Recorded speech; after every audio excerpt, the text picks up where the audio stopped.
So the UK has followed the US in banning essentially electronic devices on several flights from Middle Eastern Muslim dominated countries, and this has a big impact for those involved in the photographic and filmmaking industries.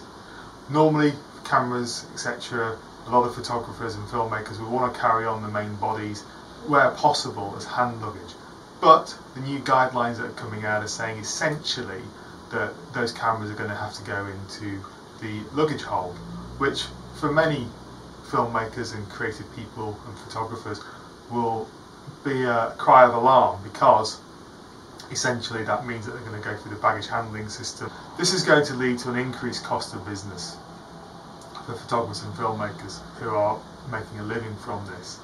They're going to have to check luggage in increasingly, and that means that they're going to have to pay luggage hold fees. They're also going to have to negotiate with their insurance companies. Some insurance companies are not covering stuff that's held in the holds of planes, so they're going to have to find a way of paying that extra premiums, which the insurance companies will no doubt pass on to the customers. Now, what photographers and filmmakers do in an already stretched market, where the value of photography and filmmaking, etc., is often questioned, they're going to find that really difficult. Do they pass it on to their customers, or do they absorb that cost and take a hit on already narrow margins? So this is really a difficult point for the business of photographers. This may open up, of course, new opportunities for companies to work with more locally based photographers when considering shoots and filmmaking abroad.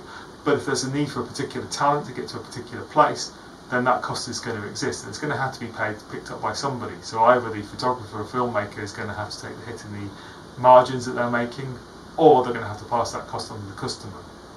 But no doubt about it, the cost of doing business when travelling is going to be increased because of this ban, and is going to also increase the bureaucracy and the risk of problems of hold luggage. The US currently is fairly vague on the precise size of devices that are going to be banned or have to be moved into hold luggage, whereas the UK has given some specific guidance in terms of sizes. So that is 16 centimetres in length, 9.3 centimetres in width, 1.5 centimetres in depth or thickness, which translates as 6.3 inches by 3.6 inches and 0.6 inches deep. So what kind of devices are no longer allowed in the main passenger areas of these flights? Well, essentially anything larger than a phablet or a larger type of smartphone. So that will be tablets, it will be laptops, and it will be certainly many types of cameras other than the smallest ones. What are you doing to deal with these new restrictions? How are you going to cope with them? Are you going to change your business models? Are you going to be looking at different ways of travelling? Are you going to be looking at how you store your equipment? Let me know in the comments below. It'll be really interesting to hear.